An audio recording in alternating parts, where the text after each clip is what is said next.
Discover the amazing truth, 7 incredible differences between Roman and American slavery revealed.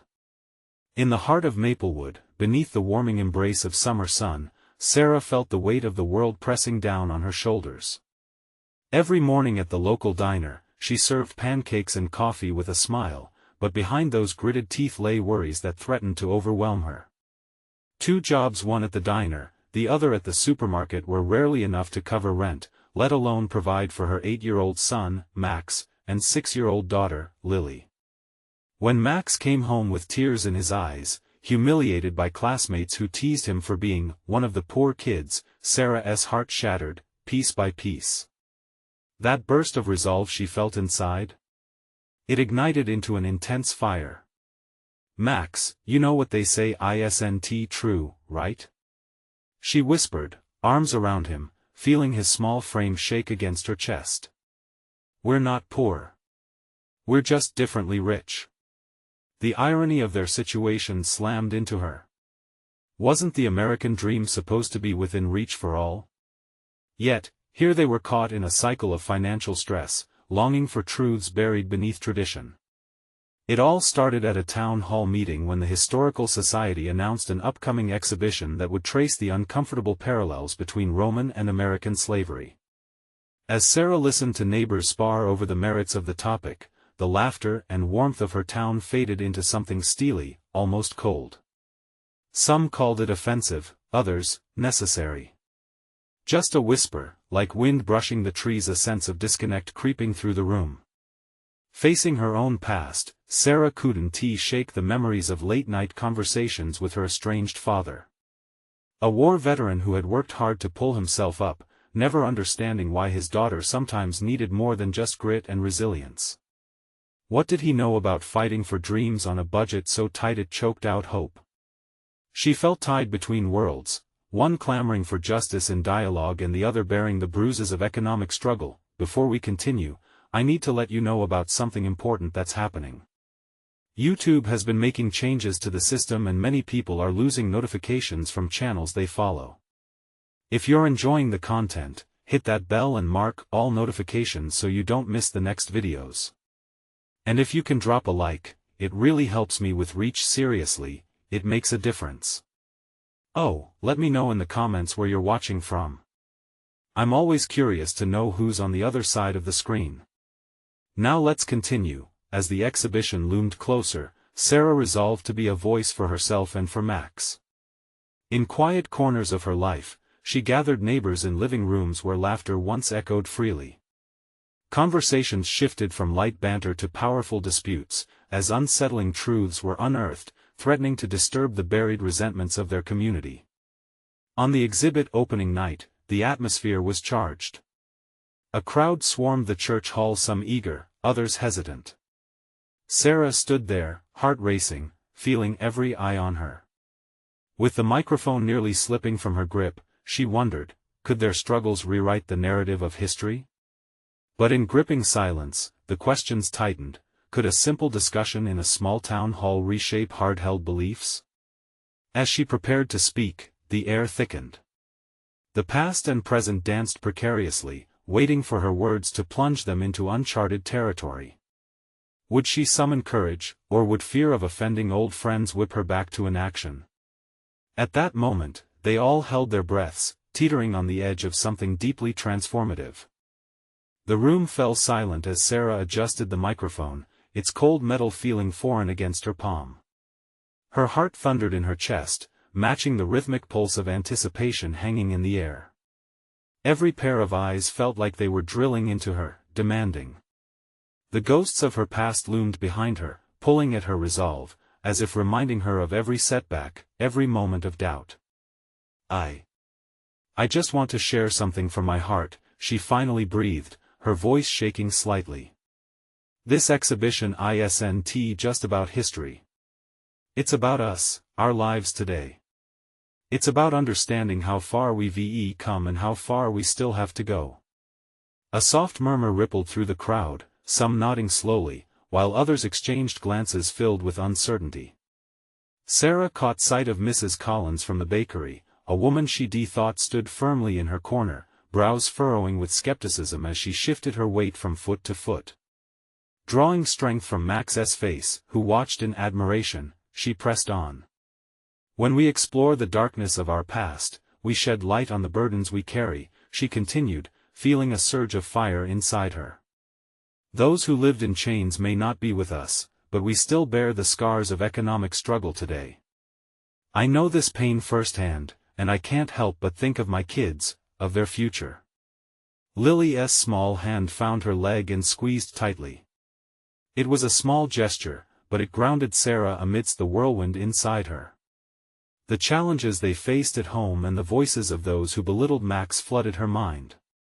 She couldn't let fear choke her words now. Suddenly, a voice broke through the tension. But what about personal responsibility? It was Kevin, a barista from the coffee shop, his tone hinting criticism, stirring unease among the attendees.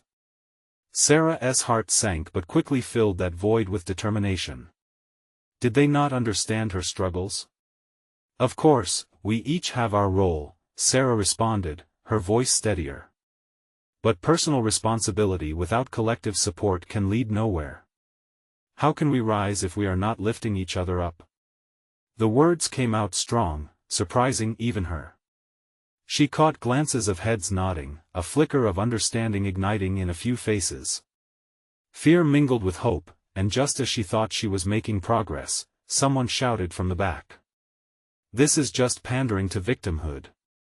There it was, the classic retort that threatened to unravel everything she had built up. The anger boiled inside her, yet she forced herself to take a breath. No, it's about acknowledging truth. About making space to discuss what may feel uncomfortable. We're here to unpack our own stories, and if we don't, we might find ourselves repeating the past. A soft gasp echoed through the crowd, and she saw Mrs. Collins lean forward, her eyes wide in understanding. People began to shift, the tension in the air softening. This was it. Their conversation opened a pathway to something bigger, a movement toward empathy, healing, and truth. Let us speak about it honestly, together, Sarah implored, a mix of exhaustion and adrenaline coursing through her veins. We are richer than we realize, but we have to confront the past to pave the way for a brighter future. The crowd's energy buzzed with questions and thoughts, and a tentative exchange began to unfold. But just as Sarah felt a wave of relief, the fire alarm interrupted, buzzing loudly overhead. Panic surged through the room. People began to stand, unsure what to do. A primal instinct took over, and with the weight of her earlier fears creeping back in, Sarah's stomach dropped. What if we lose this moment? She thought frantically. Were they ready to embrace change and the startling truths behind their past? Would they step beyond the surface? As she rushed toward the exit alongside Max and Lily, she felt the flicker of hope wane but refused to let it extinguish. Outside, the night shone brightly, full of stars, reminders that light can always break through the darkest moments. And behind her, the murmurs faded into the night, leaving Sarah to wonder, had they truly begun to understand? Or would fear drive them back into silence? The cool night air wrapped around Sarah like a blanket, easing the tension that had filled the room just moments before. She stood outside, her heart still racing, the echoes of heated debates swirling in her mind. Mixed emotions flooded her: relief for the suddenness of escape, but also dread at the idea of losing the connection she had begun to forge. Max held Lily close, checking to see if she was okay. The fire alarm's shrill screams faded into an eerie quiet as the crowd trickled outside, faces uncertain and a little anxious. Sarah glanced around, searching for any sign of potential allies, the people she hoped would walk alongside her on this journey, but all she saw were unsettled expressions. Sarah? Max's voice cut through her thoughts. You did great in there. Really? He smiled, but his eyes held a flicker of concern. But did anyone really listen? She whispered, her voice fragile as if the strength she summoned was now slipping away. A few people joined them, standing in small clusters, sharing muted conversations that didn't quite resonate with her flash of urgency. Maybe they just need time, he encouraged, placing a reassuring hand on her shoulder. Or maybe they'll forget everything we talked about, Sarah replied, glancing back at the dimly lit building behind them. What if they leave with even more misunderstandings? Then we have to keep talking. Maybe we've just started a bigger conversation. Max's words were gentle yet firm. Lily tugged on Sarah's hand, pulling her down to her level. Mommy, can we go home now? I'm sleepy, she said, her voice small but filled with innocence. Sarah felt her heart soften. Soon, sweetheart. Just a little longer. She took a deep breath, gathering her thoughts. What if all they needed was a moment, a chance to absorb what she had shared? Another figure emerged from the crowd. It was Mrs. Collins. She stepped closer, her brow knit but her expression less rigid than before. Sarah, I'd like to talk to you. The feeling of dread returned. Here came the pushback. But Mrs. Collins held out her hands, as if offering something rather than taking away. I admit I was skeptical, but I think I see your point. Really? Sarah felt a spark of hope ignite within her. Yes. My father witnessed the struggles you mentioned about the past. I've always ignored it, trying to just focus on our work. But maybe I've been blind, Mrs. Collins admitted, a tremor in her voice. Sarah shifted her stance, feeling emboldened. Maybe we can help each other see. We all carry a bit of that past with us. It's still alive in our communities. Lily's hand slipped away from hers, and she wandered a few steps toward some other children. Sarah caught herself smiling as she saw them exchange giggles, a sign of resilience.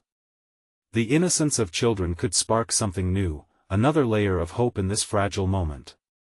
We have to find common ground, Sarah said, locking eyes with Mrs. Collins. It starts both with acknowledging our shared past and building a new future, one we can be proud of for our kids. Then let us meet again. I'll gather some more people. We need these discussions to grow, Mrs. Collins replied, her voice carrying an unshakable conviction. As they spoke, Sarah felt the warmth of connection begin to spread in her chest. Maybe tonight wasn't a complete loss after all. Perhaps it was merely the beginning of something far greater, yet, in the back of her mind, lingering thoughts loomed. What if some people chose denial over the painful truths?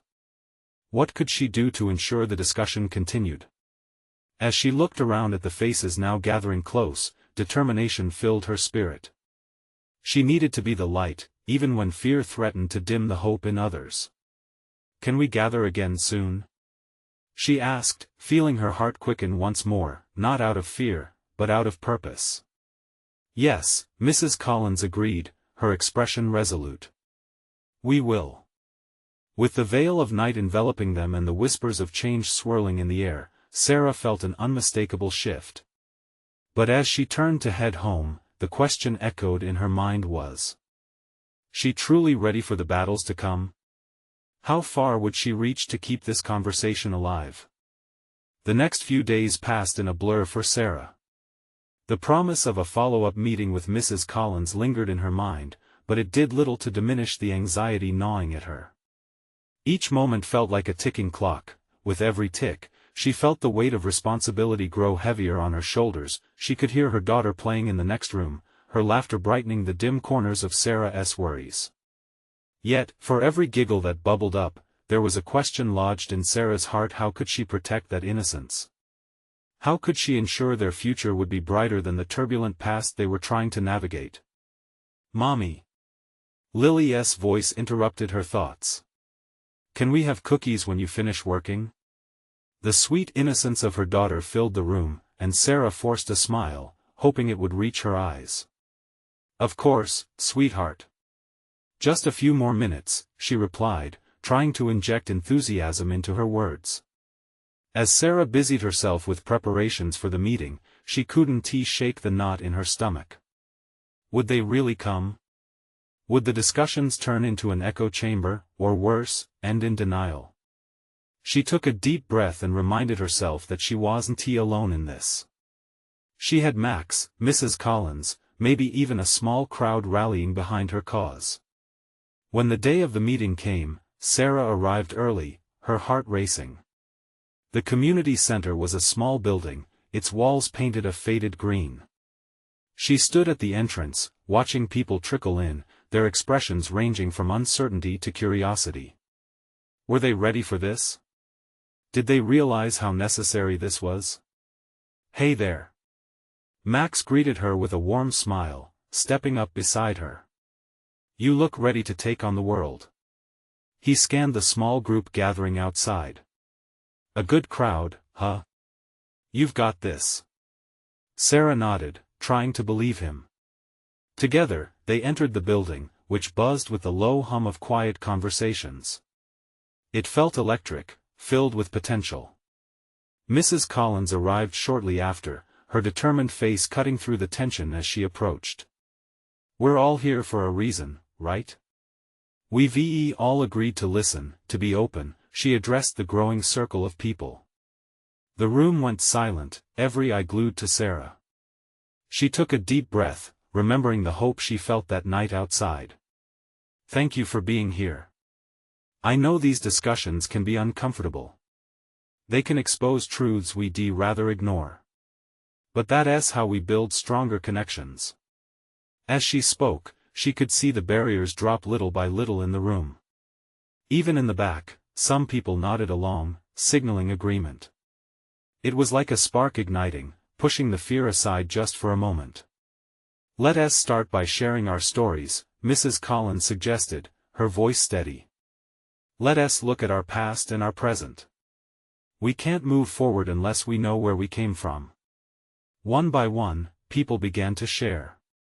Each story uncovered layers of hurt, fear, frustration, but also resilience and hope. Sarah listened, her heart swelling, knowing this was the beginning of something significant. But in the midst of this newfound energy, doubt crept back in. What if someone shared something unexpected? What if old wounds reopened, and the anger surged back? She could feel the tight knot forming again. Suddenly, a voice rang out from the corner. "But what if this is all just talk?" A man in a wrinkled shirt challenged, his brow furrowed. Sarah's heart sank.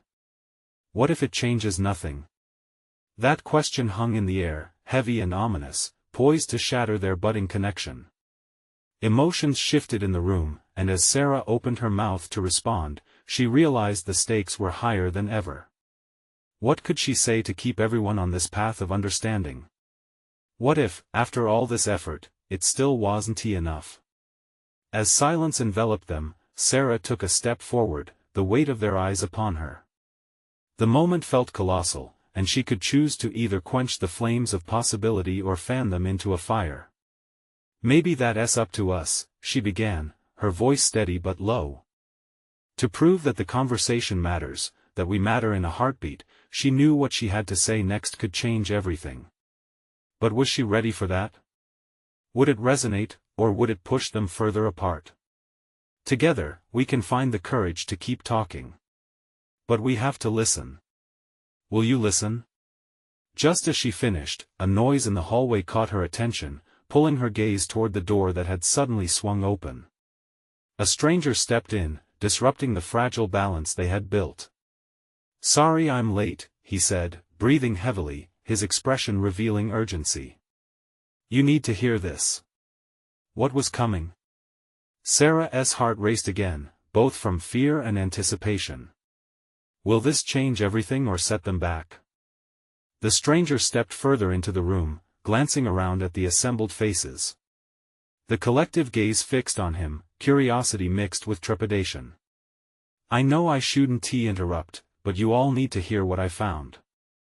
Sarah's heart pounded like a drum as she caught Max's surprised expression. This was no ordinary interruption, something significant was looming. She exchanged a quick glance with Mrs. Collins, who nodded imperceptibly, urging the stranger to continue. "I'm Frank," he said, voice steadier now. "I work at the local archives, and I discovered some files that could really impact this discussion. I think they can help us understand our community's history better, help us see why we're struggling to make progress. What kind of files? A woman in the back asked, skepticism lacing her tone. Records of past community meetings, social services, and how our town has addressed, well, issues that still plague us today. He paused, taking a deep breath. It points to patterns, a cycle we've been caught up in for generations. Problems that many people here have faced, often in silence. His words sent a ripple through the room. Sarah felt a stirring inside her, an unsettling hope. Was this information the key to unlocking the dialogue they desperately needed? Let me show you, he continued, fishing through his bag and pulling out a stack of papers. He spread them out on the table, the pages rustling softly, like the gathering wind before a storm. Some of these stories echo your own, and they reveal how much we don't understand. It's not just about acknowledging the past but learning from it. As the crowd leaned in, Sarah felt the energy shift. Tension softened, replaced by the curiosity to uncover old truths. But another wave of doubt crashed over her. What if the truths were too painful to bear? Would they be ready for the burden of scars that had healed but were still tender beneath the surface? Why don't you share what you found, Frank? We're ready to listen, Mrs. Collins said, breaking the silence that hung in the air like silken strings waiting to be pulled. With trembling hands, he picked up the first document. This one discusses a community meeting from 20 years ago. It reveals how people tried to assert their voices and how often they were ignored. His voice rose with passion as he spoke. It's illuminating, really. We thought we had made progress, but the words resonate even now. Sarah felt an electric jolt through the crowd, the realization that their struggles weren't new, that they were part of an ongoing narrative. They were not alone in this, and perhaps the connections built from shared stories could strengthen their resolve. Over the next few moments, whispers and gasps filled the room as Frank shared the collected tales of heartache and resilience. Each revelation seemed to peel back a layer, exposing raw, vulnerable emotions that had long been buried, yet, as hopeful as the atmosphere appeared, Sarah couldn't shake a burgeoning fear. Was the reason for hesitation more profound than the community's reluctance? Were they simply shadows of their pasts, living in a loop that blurred the lines of their futures? When Frank paused to let the weight of his words settle, Sarah took a deep breath. Thank you, Frank.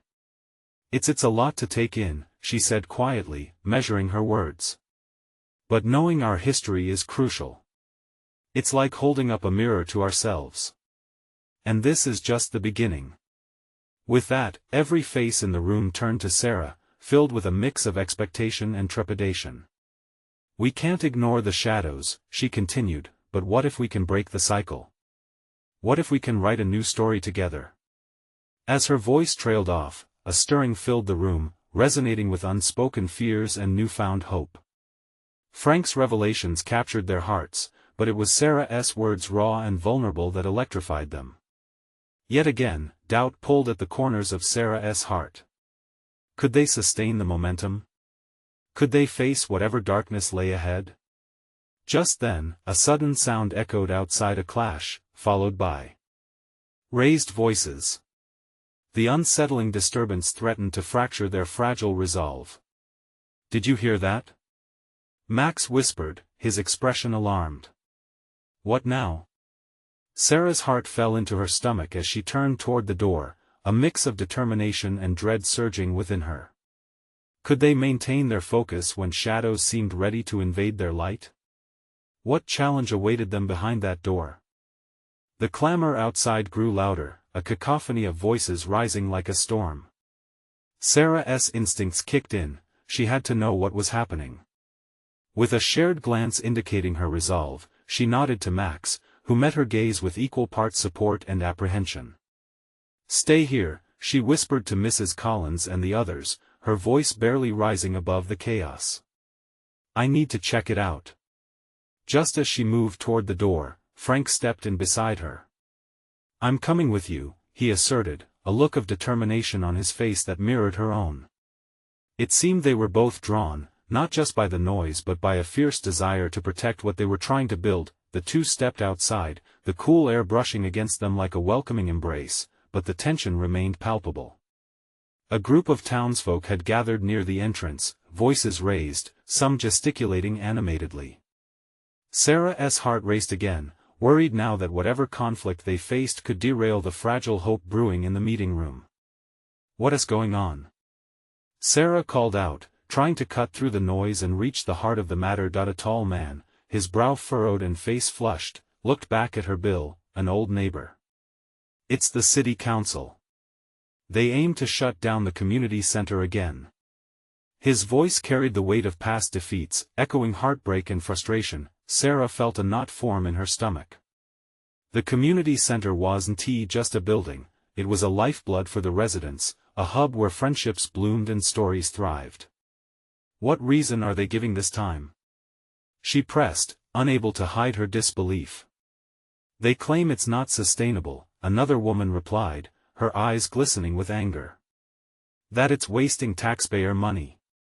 Like they care about us," Bill spat out bitterly. "This isn't the first time they've tried this." Sarah took a deep breath, fighting back the surge of memories and emotions.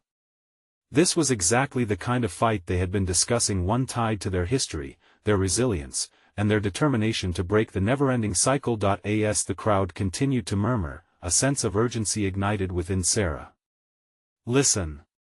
she shouted, her voice slicing through the discontent. All eyes turned to her as they quieted, curiosity mingling with skepticism. "I just came from a meeting where we learned about our town's history, the struggles, the voices that fought to be heard."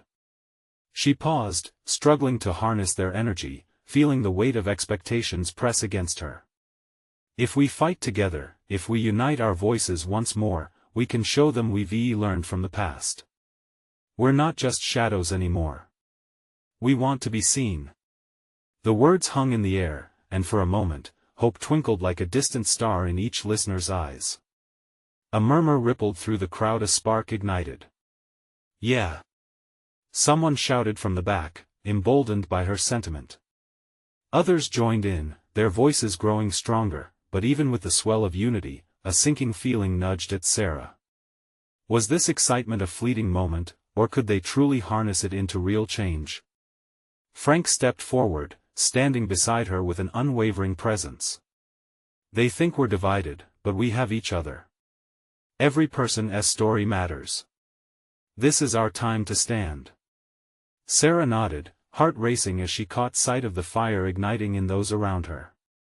It was a collective resilience blossoming there, pushing against fears that had held them back for so long, yet, the uncertainty loomed. Would their voices break through the indifference of those in power? Would they come together or drift apart like so many times before? As they steeled themselves for what was to come, Sarah's resolve fortified, but anticipation mixed with anxiety.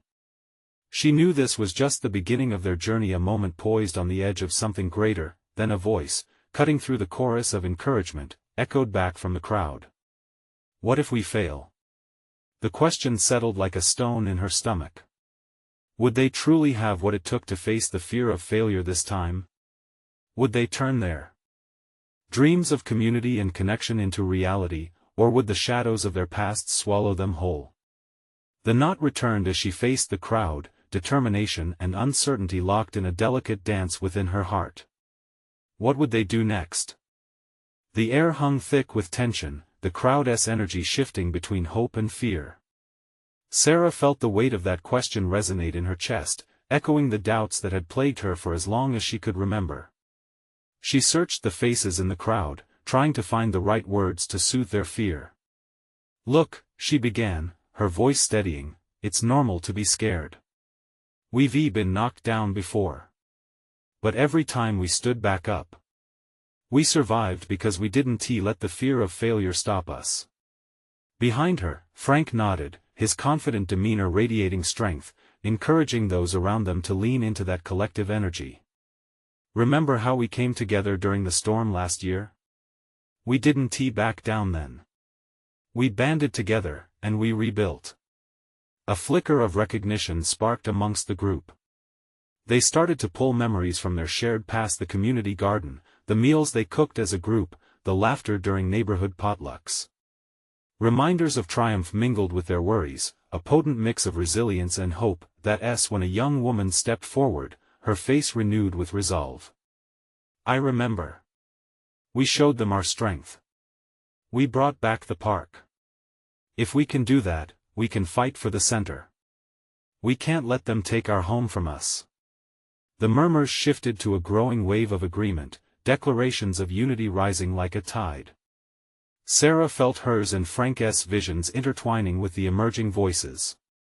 The struggle wasn't just about the community center, it was about finding their voice, their identity, and fighting for it amidst the storms they faced. But another voice piped in, the fear creeping back in, this time from an older gentleman. What if they don't listen? What if we lose? The crowd quieted again, vulnerability splashing over their previous vigor. In that moment, Sarah realized that facing the possibility of failure wasn't only about the outcome, it was about the act of standing up in the first place. Maybe we will lose, she replied, acknowledging the fear without dismissing it.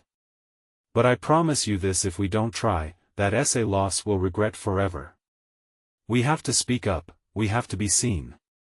Change doesn't come easy, but look at all of you. Look at us. United, we are a force. She could see it now, the flickers of determination igniting in the crowd once more. It felt like 100 kindling fires beginning to burn bright against the darkness of indifference. Frank stepped up again, raising his hand. Tonight, we take our stories into the city council. We gather in numbers. They need to see us, to hear us. If we don't show up, they'll think we don't care. But they're wrong. The energy shifted, phrases of agreement blossoming like flowers after a long winter. Sarah could feel the power pulsing through them, their hopes intertwining in a shared understanding. But then something unexpected happened. A deep rumble of thunder echoed in the distance, the skies darkening ominously overhead as if mirroring their trepidation. It sent a shiver through the crowd, but it didn't dampen the fire blazing in their hearts. Let us end this cycle.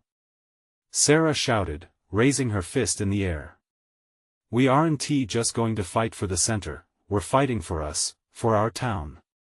Cheers erupted, and suddenly the weight of the question of what if they fail slipped away into the background. Yet, amidst the celebration, Sarah couldn't shake the looming storm. It was as if nature itself was challenging them to push forward or retreat. As the first drops of rain splattered onto the pavement, she realized there was no turning back. What she didn't expect next was a shadow looming on the edge of the crowd. A stranger stood there, watching quietly, an unreadable expression on his face. Who was he? What did he want? Her heart raced, with uncertainty mounting. Could this be a turning point, or another obstacle in their path? Was he a friend, or a foe? The gathering storm overhead reflected the turbulence within her. This was just the beginning, but the question lingered: what role would this stranger play in their fight? The rain began to fall softly at first, like a gentle reminder of the intensity building in the air around them. Sarah's eyes remained locked on the stranger. He stood apart from the crowd, his presence felt like a beacon of uncertainty amidst their fervor. A mix of curiosity and apprehension washed over her, the cheers around her seemed miles away. The urgency in their chants felt like a heartbeat, strong yet vulnerable. Who are you? She whispered to herself, despite knowing he couldn't hear. Then the stranger took a step closer, his eyes scanning the crowd before resting on her. Frank's voice broke through her trance. Sarah, come on. We're ready. He was rallying the group, their spirits ignited by the rain, each drop adding gravity to their mission. Yet, she couldn't shake the feeling that whatever this stranger had to say could shift everything. Wait. She called out, raising her hand to get the attention of the murmuring crowd. I need a moment. There's someone here. The crowd stilled, eyes turning toward her and then to the man emerging from the shadows. His gaze met hers, holding a mix of seriousness and determination. I know why you're here, he said, his voice steady yet softer than the thunder that preceded the downpour. And I can help. The crowd stirred again, confusion flickering like a candle under a gust of wind. Sarah stepped forward, wanting desperately to understand this new piece of the puzzle.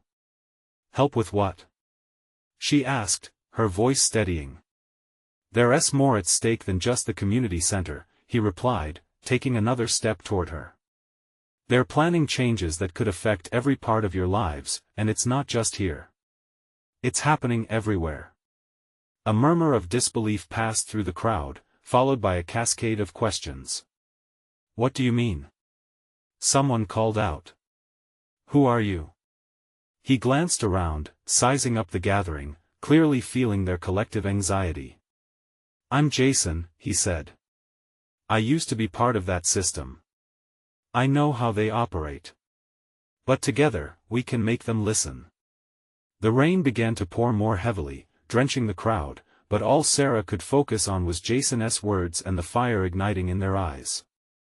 They needed clarity in a moment of chaos. "Is this true?" Sarah asked, looking around at her neighbors, their expressions a blend of hope and doubt. "Do we believe him? Can we trust him?" At that moment, a child's laughter broke through the tension, a sweet and innocent sound that cut through the gloom. It reminded her of why they were there, why they couldn't back down. She turned back to Jason.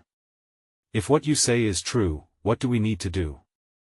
"Gather your stories," he replied, his eyes alight with urgency.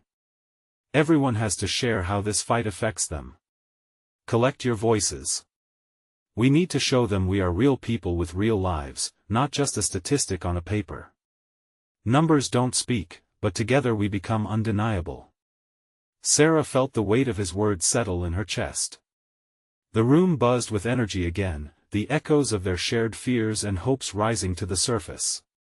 "Who's with us?" she called out, raising her fist once more. Cheering erupted again, powerful and electric, rumbling like the storm clouds above, but a dark thought flickered in the back of Sarah's mind. As quickly as momentum surged, what if Jason had another agenda? What if he was leading them away from something far bigger than they could see? Doubt sat heavy in her stomach. "Gather your stories," she reminded herself, realizing there was far more to discover. What stories would emerge, and how would they shape their fight?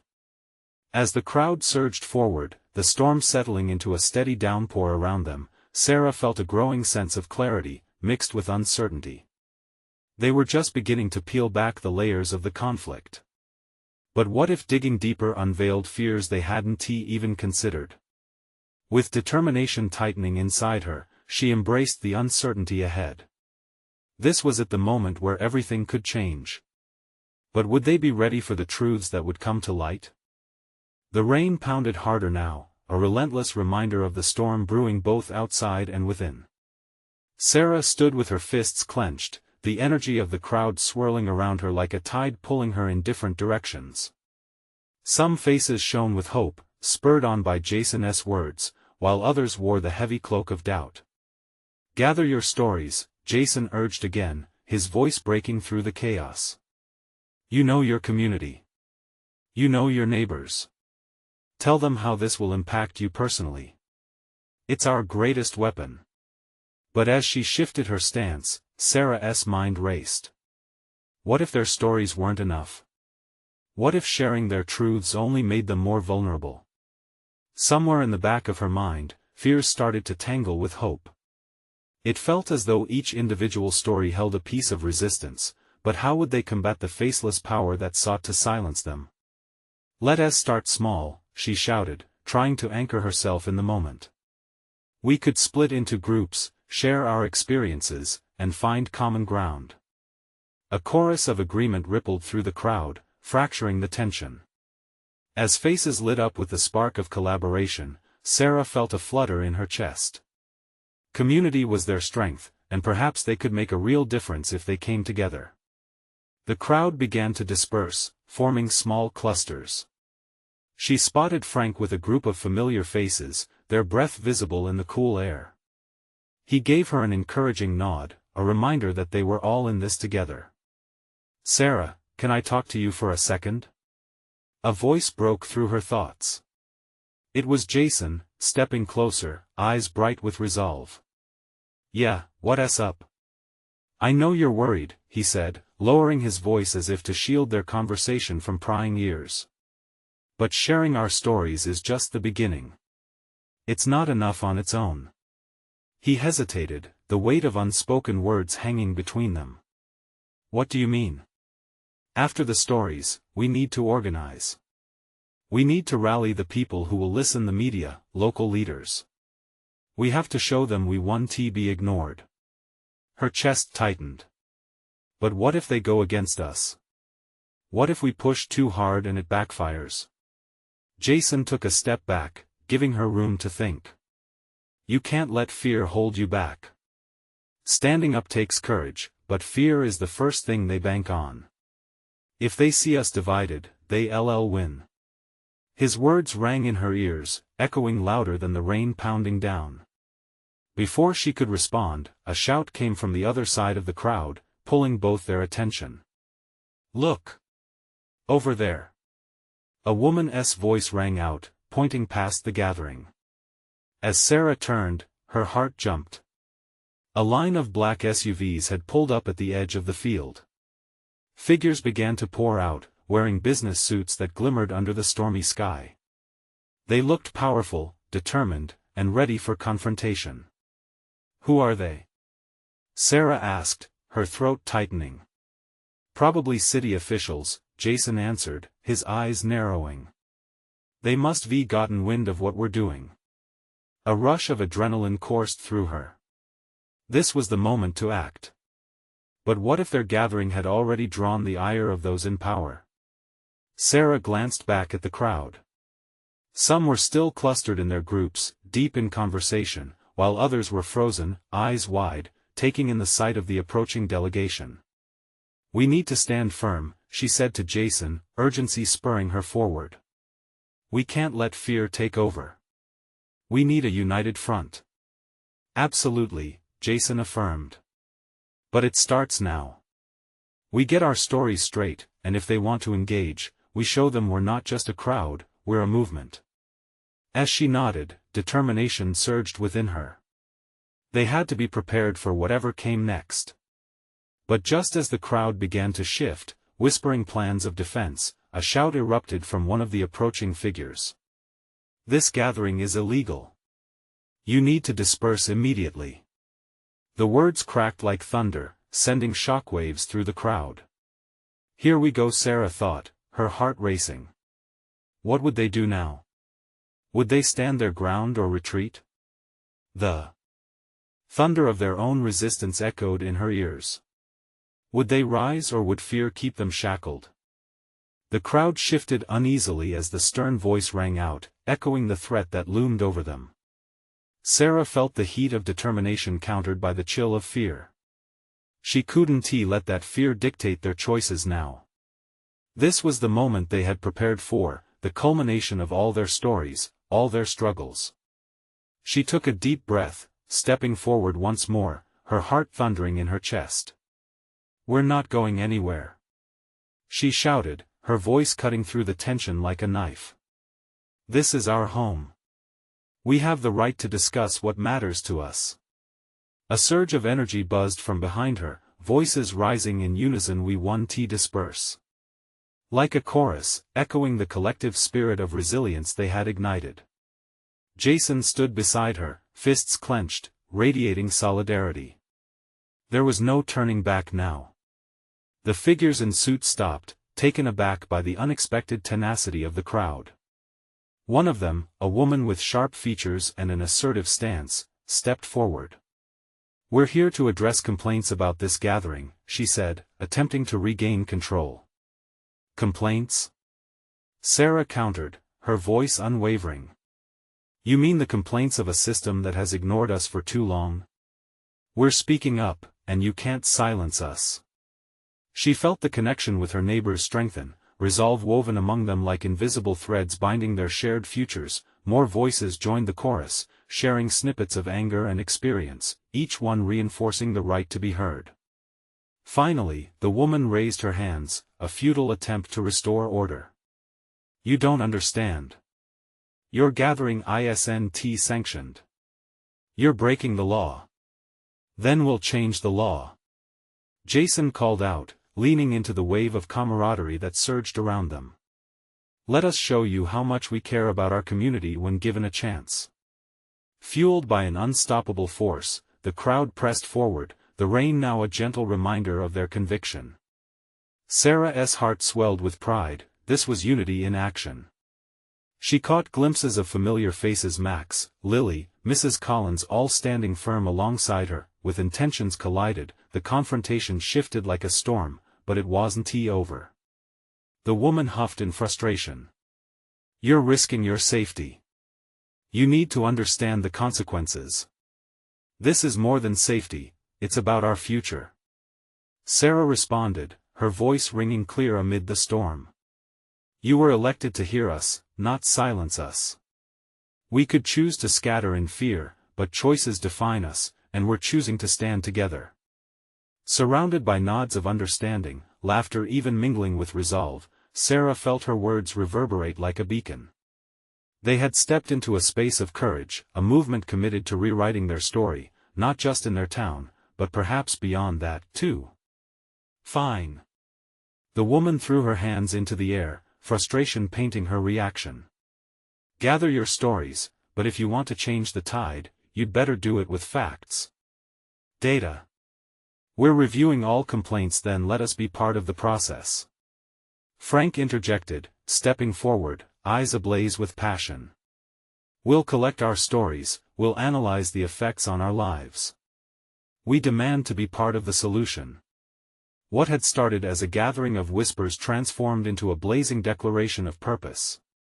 The suit-clad officials exchanged glances, and Sarah could see their grip on authority beginning to wane, the barriers of indifference crumbling beneath the weight of unity. Yet, fear loomed still, she could see it etched on a few faces. Listen. She pleaded, addressing both the townsfolk and the officials before her. No one is saying change is easy. We know it starts with conversation, truth-telling, and understanding our histories.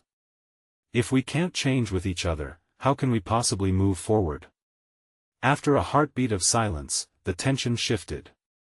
A young man stepped forward from the crowd, voice shaky but resolute. I'm tired of feeling ignored. I've shared my stories and I'm ready to fight for them. One by one, others joined in, stepping forward, sharing thoughts, feelings, and the impact of the community center on their lives. Each narrative began weaving a tapestry of understanding, emphasizing their commitment to one another and the need for real dialogue. As the stories flowed, Sarah watched the tension fade from the officials' stances, their expressions softened amidst the cascading rain. Their resolve shifted, perhaps they realized the faces before them were no longer mere voices echoing through the void. In a moment of clarity, the lead woman looked at Sarah, her expression changing. Fine. We will hear you out. Cheers erupted as the heavy clouds above finally broke, allowing beams of warm sunlight to shine down. In that exact moment, Sarah felt a wave of relief mixed with disbelief and joy. They had ignited a spark, they were being acknowledged. But with that hope surged another tide of fear mingling with anticipation. She could feel it, this was just the start of their fight. Would they keep the momentum? Would they dare to break the cycle? Without waiting to dwell on the uncertainties, Sarah looked around at her friends and neighbors. Together, we'll shape a better future for our children. We must speak, stand up, and carry our voices with tenacity. As cheers erupted, hand in hand, they took their first step toward a new chapter, not just for their community, but for every outside struggle echoing in the hearts of those who had also dared to dream. They had come together, faced storms outside and within, and in that moment of choice, they had decided they would not go back. They would carry it forward. Now, a call to action: you need to subscribe immediately to the channel to not miss the next exclusive stories. Leave a like now to feed the algorithm and help us spread this incredible message. Comment your thoughts, reactions, and how this ending inspired you. And share instantly this video with at least 5 friends who need to see this transformation. This is the moment to show your support. Don't wait not even one more second to share.